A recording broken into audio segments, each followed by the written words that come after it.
Iba pang mga provincial report, ang Multi-Sectoral Alliance sa Iloilo, mas pinabibilis ang pangangalap ng mga ebidensya para makapagsampa ng kaso sa Office of the Ombudsman. Yan po'y laban daw sa kanilang mga tiwaling opisyal. May report dyan ang Bombo Radyo Iloilo.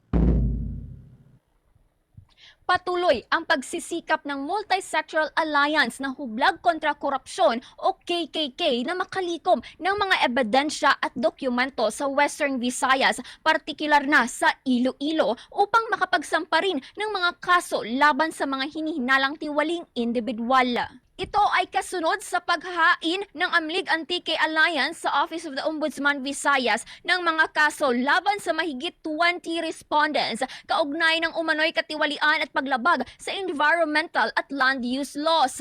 Sa panayam ng Bombo Radyo kay Mr. Elmel Foro, Secretary General ng Bagong Alyansang Makabayan o Bayan Panay at konvenor din ng KKK, sinabi nitong seryoso ang kanilang alyansa sa pagpapanagot sa lahat ng sangkot sa katiwalian. Anya, nakabuo rin sila ng komite na tututok sa pangangalap ng mga kinakailangang ebidensya. Ang naturang komite ay pinamumunuan ni Reverend Monsignor Meliton Dodong Oso, Direktor ng Haro Archdiocesan Social Action Center at isa sa mga pangunahing konvenor ng KKK. Kasama si dating Kabataan Party List Representative Raul Manuel. Ayon kay Foro, habang papalapit ang State of the Nation Address o SONA ni Pangulong Ferdinand Bongbong Marcos Jr., sinabi ni Monsignor Oso na papatuloy ang pangangalap ng mga kinakailangang dokumento mula sa Department of Public Works and Highways at iba pang ahensya ng pamahalaan.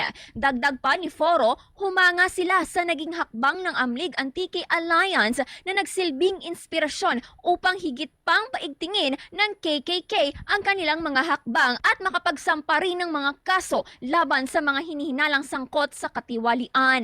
Matatandaang naghain ang Amlig Antique Alliance ng patong-patong na kasong administratibo at kriminal laban sa mga dating at kasulukuyang opisyal ng pamahalaan, kabilang si incumbent Uswag Ilonggo Representative James Jojo Ang Jr., gayon din sa ilang pribadong kontratista. Itong ginawa nila ay tingin natin isang historical ito na hakbang ng mga private citizens natin na widely supported ng mga pribadong bahagi ng anti-corruption advocates natin, at ito ay isang inspirasyon para sa atin at sa buong mamamayang Pilipino na talagang may malaking papel yung mga, hindi lamang yung nasa posisyon, kundi may malaking papel yung mga mamamayan natin para isulong at mabigyan ng hustisya yung mamamayan natin laban dito sa malalang korupsyon na hindi lamang sumisira at nagnakaw ng kaban ng bayan, kundi sumira din sa ating kapaligiran, sa ating kapalibutan. Mula rito sa Bombo Radyo Iloilo, ito si Bombo Krill Salis Miliaza, and this is Bombo Radyo Philippines, the #1 radio network in the country, your trusted source of news and information. Basta Radyo,